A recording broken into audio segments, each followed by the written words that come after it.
And this video will show you how to use United Healthcare's UCard on Amazon. First of all, you need to find the product you want to buy, but this product should be eligible for your UCard. So I will show you just an example. I will choose any of these products, for example, this one, choose the product and then click Add to Cart. After that, click Proceed to Checkout or just click Cart in the top right. I have got 2 items in the cart, so we'll delete the second one. So as you can see, now I have got only one. Now, as you can see, I'm paying with my MasterCard, but I need to switch it to the UCard. So I need to click Change right here or just click Select a payment method. I will click on Change.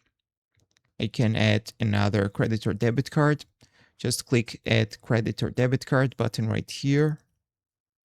And then we need to enter our UCard information, card number, name on card, expiration date, and CVV or CVC, and then click Add your card. Then your card will be added in the payment methods. You need to tick your card, and after that, click Use this payment method in the top right and finalize the transaction. If this video was helpful for you, don't forget to click the like buttons and don't forget to subscribe.